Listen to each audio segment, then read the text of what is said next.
Welcome to NEXTGames video on how to solo the high-tier mission battlefield Ark Angel TT on difficult. Ark Angel TT is one of the easiest of the angels to defeat on difficult, but only if you follow some specific strategies to deal with him. Before we show an example of the fight, let's go over the strategies for this battle. Okay, first and foremost, Ark Angel TT has the jobs of Black Mage and Dark Knight. Unlike other Archangels, he has relatively low accuracy, so you're not going to need to worry about his melee swings stripping away your shadows like you do with the other Archangels. He casts most black magic spells, and has potent blaze spikes that hits for 200 to 300 damage on each swing, so having one of your trusts being able to cast Dispel is crucial for this fight. He uses most Scythe weapon skills, and only really 2 of them are concerning to you as long as you have shadows up. The first one is Guillotine. It can strip away up to 4 of your shadows and do massive damage if your shadows don't block at least 2 of those swings. So keep up at least 2 shadows at all times to combat this, and you won't really need to worry about it. This brings us to his most dangerous weapon skill, which is Aim on Dive. This is a massive AoE magic damage weapon skill that will do 1000 to 2000 damage to anyone in range. Now fortunately it's blocked by a single shadow, so you'll be able to deal with this quite easily. However, it is strong enough that it can wipe out any of your trust. To combat this, you want to make sure that you leave your trust in the center of the battlefield while you go along the perimeter to fight Ark Angel TT. You want to make sure that as you're meleeing him, you never have him facing towards the center and have him always facing towards the sides or the edges of the battlefield. Now let's talk about his 2-hour job abilities that he has access to. The first one you'll see he'll use between 50 and 60% hit points, and it's Blood Weapon. Since he has such low accuracy, as long as you have shadows up, this is no risk to you. So what I advise is you throw up Berserk, Mikij, and any other damage abilities you have to get in as much damage as you can during this phase. The second job ability he has access to is Mana Front. Ark Angel TT will normally use this around 30 to 40% hit points, or immediately after his blood weapon phase ends if it's below that hit points. When he uses this, he usually immediately uses Sleepga, and then follows it up with a Meteor. So as soon as you see him use Mana Front, what you want to do is start heading towards the entrance of the battlefield. If you do this quickly enough, Sleepga or Meteor will not hit you, and you will be able to get to the top of the stairs without him following you. He will wait down in the battlefield for you, and you are free to resummon any followers. If he does get his Sleepga off, throw up your defense tier as quickly as possible and wait for Meteor to land.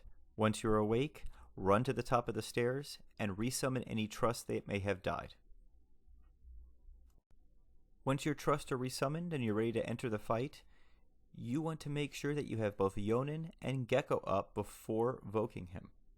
Know that Ark Angel TT almost always opens with an Aim on Dive immediately when you engage him, and this often hits your trust for almost their entire hit points worth of damage. If this happens, you want to stall by running out of range of him until they are no longer stoned. Otherwise, a second Aim on Dive or any other AoE will more than likely finish off your trust. You will see an example of what I mean by this in my video. Lastly, please make sure you keep up Yonin and at least 2 shadows at all times, and I would recommend keeping Blind and Slow on Ark Angel TT. Now let's see how this fight goes on the difficult difficulty.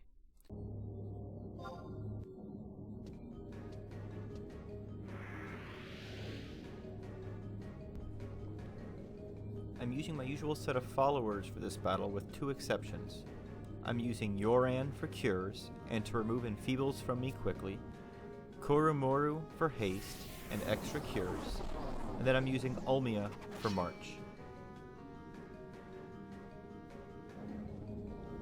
My usual trust of Shantoto 2 has been swapped for Ajido Marujido. Ajido is great at quickly dispelling any buffs an enemy may use, and we need Blaze Spikes removed immediately as it still hits for 200 to 300 damage even with Shell up. In the event Ajido dies or is unable to dispel Blaze Spikes quickly, I've also swapped in Kahara Barua for Bar Elementra effects and for extra cures. You will see during this fight that Kara sadly ends up dying during the fight, and I determined that she really wasn't going to be very helpful, and I end up summoning Seth, my usual trust, after the Mana Font phase of this fight. You also could go with a DD trust for that 5th slot. Ark Angel TT kind of hops around the arena, so it really doesn't matter too much who you use for that 5th one, as long as it's something that's either going to increase your damage in some way or help keep you alive.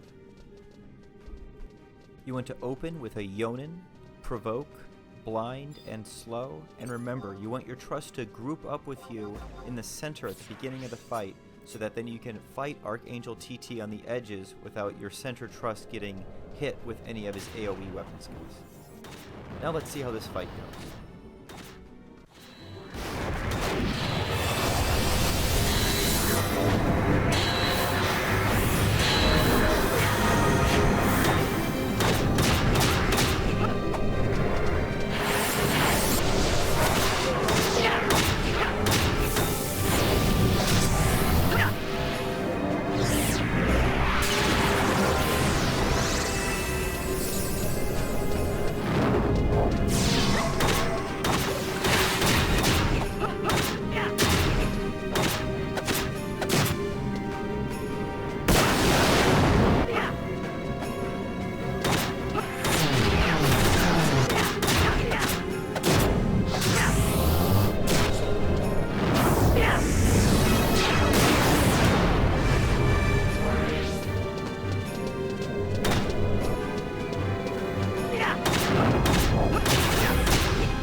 And that's it. In my opinion, that's quite a bit easier than many of the other Ark Angel fights on difficult, as long as you follow those simple strategies. If you have any questions, go ahead and post them down there in the comments. Please be sure to like and subscribe if you like what I'm doing. And have a great week, everyone. I'll see you next week for our next video.